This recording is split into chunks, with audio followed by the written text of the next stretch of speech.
नमस्कार, दीप्स किचन मराठीमध्ये मी दीपाली आपलं मनापासून स्वागत करते। चला तर मग आज मी तुम्हाला कुठली रेसिपी दाखवणार आहे ते आपण पाहूयात। आज मी तुम्हाला भोगीची खिचडी कशी करायची ते दाखवणार आहे। आपण भोगीच्या दिवशी सगळ्या भाज्या मिक्स करून भाजी करतो, नैवेद्यासाठी बाजरीची भाकरी करतो, त्याचसोबत ही भोगीची खिचडी सुद्धा केली जाते। तर ह्या भोगीच्या खिचडीसाठी आपल्याला काय साहित्य लागणार आहे ते आपण पाहूयात। मी इथे 1 वाटी तांदूळ घेतलेला आहे आणि ह्याच वाटीने अर्धी वाटी मी सालीसहित मुगाची डाळ घेतली। तुम्ही मुगाची डाळ सुद्धा वापरू शकता, साल काढलेली। मी सालीसहित मुगाची डाळ घेतलेली आहे। एक मीडियम साईजचा बटाटा कट करून घेतलाय, एक मीडियम साईजचं वांग कट करून घेतलेलं आहे, थोडे पावट्याचे दाणे घेतलेत, पापडी घेतलेली आहे, वालपापडी घेतली मी सोलून, साधारण 4 ते 5 होत्या, थोडा वटाणा घेतलाय, थोडा हरभरा, अर्ध गाजर घेतले, 2 हिरव्या मिरच्या, डबल बी घेतलेली आहे, 5 ते 6 बोरं घेतलेली आहेत। यातली कुठली भाजी तुम्हाला आवडत नसेल, नाही वापरली तरीही चालेल आणि भाजीचं प्रमाण तुम्ही तुमच्या आवडीनुसार कमी किंवा जास्त घेऊ शकता। पाव चमचा मोहरी, अर्धा चमचा जिरे, 1 चमचा आलं लसणाची पेस्ट, पाव चमचा हळद, अर्धा चमचा लाल तिखट, 1 चमचा गोडा मसाला, 2 चमचे साजूक तूप, आपल्याला तेलही लागणार आहे, थोडी कोथिंबीर बारीक चिरून घेतलेली, एक लहान साईजचा टोमॅटो कट करून घेतलाय, चवीनुसार मीठ लागणार आहे। मी गॅसवर कुकर ठेवलाय, त्यामध्ये 2 चमचे साजूक तूप घातलंय, त्यातच मी 1 चमचावर तेल घातलंय। तेल तूप गरम झाले, त्यात आपण मोहरी आणि जिरे घालूया। मोहरी जिरे चांगले तडतडले, त्यात आपण आलं लसणाची पेस्ट घालूया। तुमच्याकडे जर कढीपत्ता असेल तर तुम्ही कढीपत्ता सुद्धा घालू शकता। आता 1 मिनिटभर मी ही पेस्ट चांगली परतून घेते। आता ह्यातच हिरव्या मिरच्या घालूया,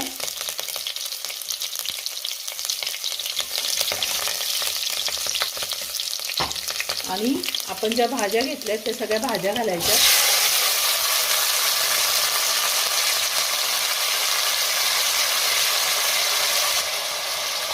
त्यातच आपल्याला टोमॅटो सुद्धा घालायचा आहे आणि आता ही भाजी आपण चांगली 1 मिनिटभर परतून घेऊया।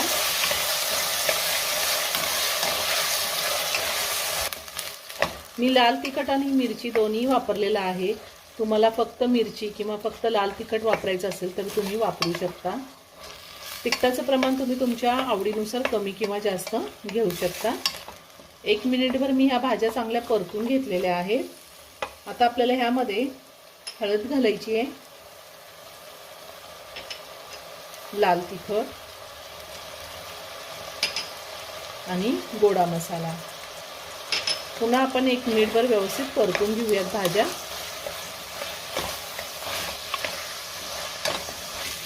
मसाल्यासोबत मी भाज्या चांगल्या परतून घेतल्या। आता आपण धुतलेले डाळ तांदूळ घालूया। डाळ तांदूळ मी स्वच्छ धुवून घेतलेला आहे।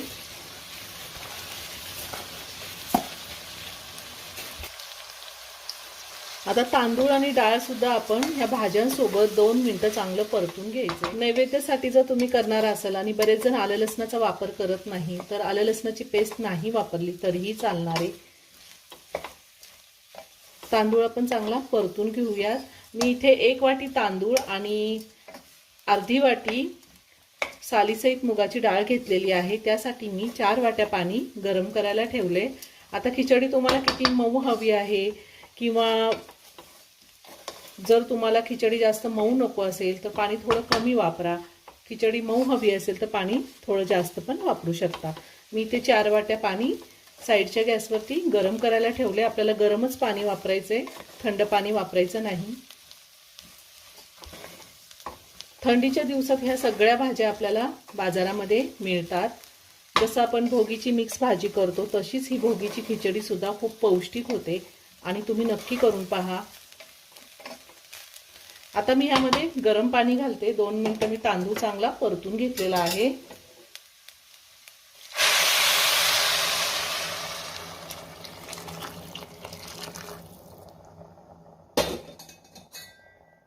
पुन्हा चांगली एक उकळी काढून घेऊयात आपण। चवीनुसार मीठ घालते,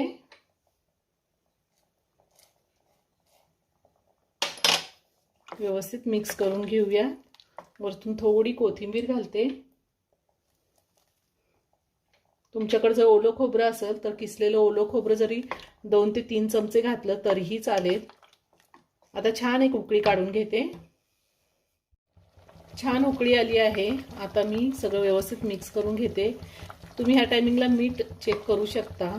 नैवेद्यासाठी करायचं असेल तर नका करू. आता ह्यामध्ये आपण 1 चमचा तीळ घालूयात. मी तीळ दाखवायची विसरली होते. 1 चमचा तीळ घालायचे. पुन्हा व्यवस्थित मिक्स करून घेऊया आणि कुकरचं झाकण लावून कुकरच्या 2 शिट्ट्या घेणारे. कुकरच्या 2 शिट्ट्या झाल्यात आणि कुकरचं प्रेशरही पूर्ण निघून गेले. आता मी झाकण काढते.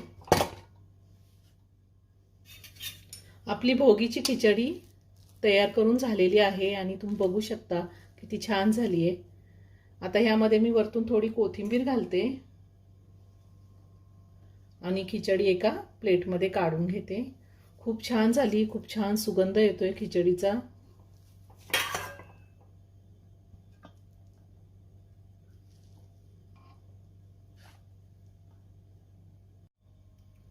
तयार झाली भोगीची खिचडी. खूप छान झाली आहे. तुम्ही ह्या भोगीला नक्की करून पहा. व्हिडिओ जर आवडला असेल तर व्हिडिओला लाईक आणि शेअर करायला विसरू नका. रेसिपी आवडली असेल तर कमेंट करून नक्की कळवा. पुन्हा भेटूया अशाच एका छानशा साध्या आणि सोप्या रेसिपी बरोबर. धन्यवाद.